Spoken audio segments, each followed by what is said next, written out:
Olá, galera, sejam bem-vindos a mais uma aula de ciências.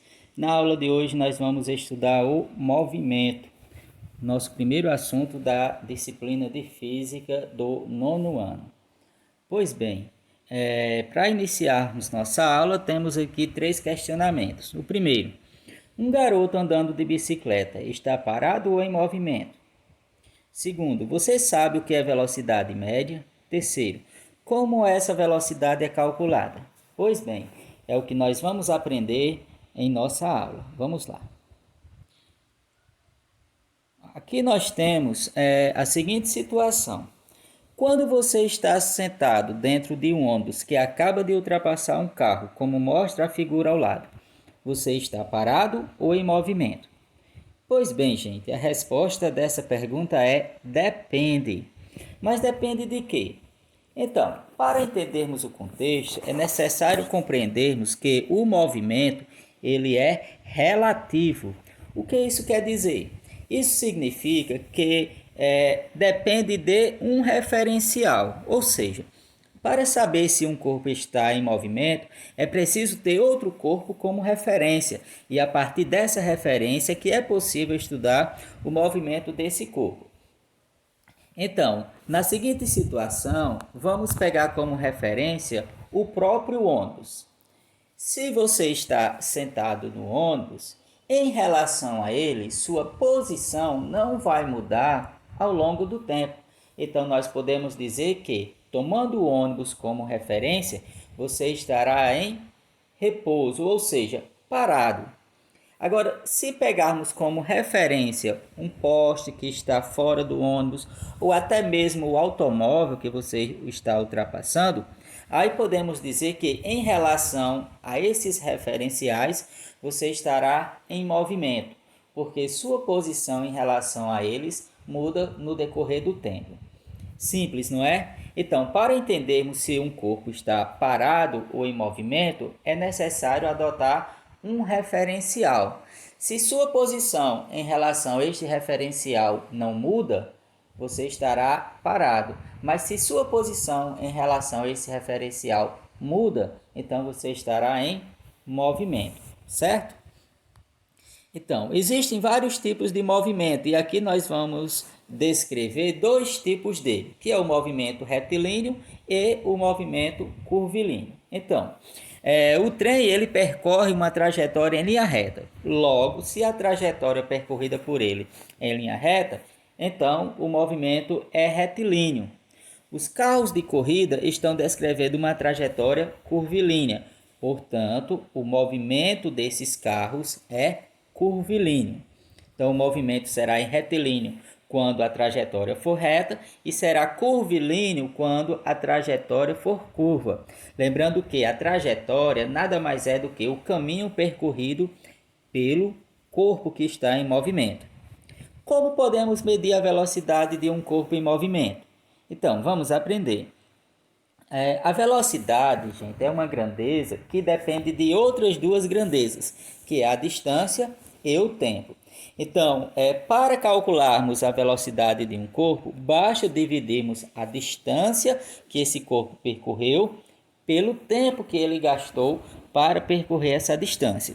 E aqui nós vamos tratar de velocidade média, que nada mais é do que a média da velocidade de um corpo em movimento no decorrer de uma trajetória. Então, imagine que um atleta correu 100 metros em linha reta em 10 segundos. Veja só, a distância que o atleta percorreu foi 100 metros.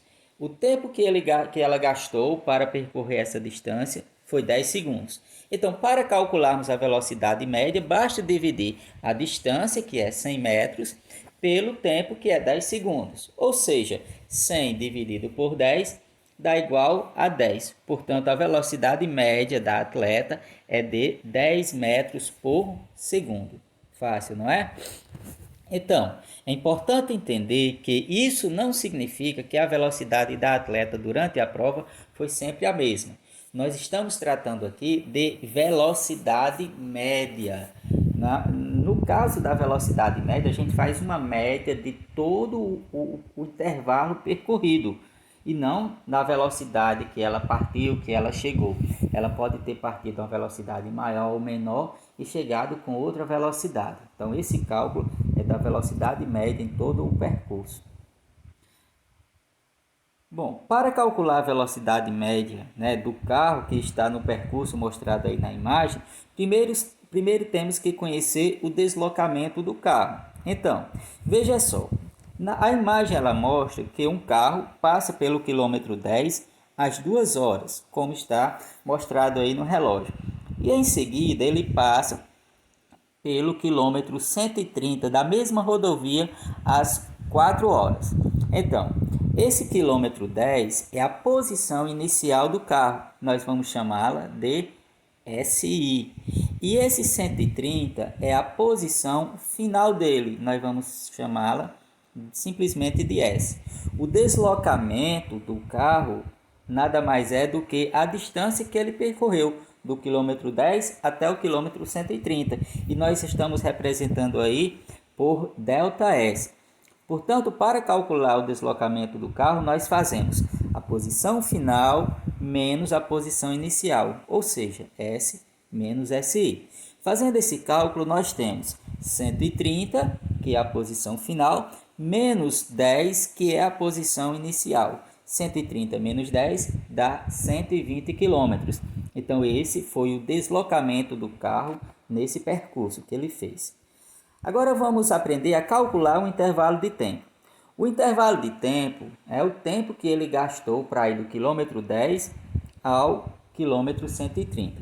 Então, o intervalo de tempo nós vamos representar aí por ΔT. O tempo inicial é onde ele passou primeiro, no quilômetro 10, que era 2 horas, como mostrou o relógio. Então, nós vamos representar esse tempo inicial por TI. O tempo final, onde ele passou por último, no quilômetro 130, quando o relógio marcava 4 horas. Então, nós temos que o intervalo de tempo é dado pelo tempo final menos tempo inicial, ou seja, T menos TI. E aí, fazendo esse cálculo, nós temos que o intervalo de tempo ΔT é igual a 4 menos 2, que dá igual a 2 horas. Então, nós já temos o intervalo de tempo.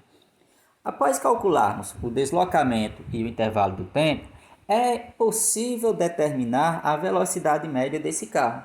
E como fazemos isso? Simples, dividindo o deslocamento pelo intervalo de tempo. No nosso cálculo, o deslocamento foi 120 km. Desculpem o erro aí que está em metro, mas é quilômetros, como nós calculamos agora há pouco. Já o intervalo de tempo é 2 horas. Então, nós temos que a velocidade média é igual a ΔS dividido por ΔT, ou seja, o deslocamento dividido pelo tempo.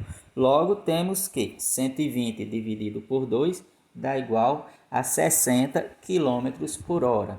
Esta foi a velocidade média do carro nesse percurso. É importante notar que a velocidade marcada pelo velocímetro do carro não é a velocidade média, e sim a velocidade instantânea, ou seja, a velocidade do carro em determinado momento. Então é importante destacar que a diferença entre velocidade média e velocidade instantânea é que a velocidade média é a média da velocidade do carro num intervalo de tempo. Já a velocidade instantânea é a velocidade do carro em um determinado momento, ok? Então, gente, assim finalizamos nossa aula. Espero que vocês tenham compreendido as 4 questões aí para vocês resolverem. Então, boa sorte e até a próxima.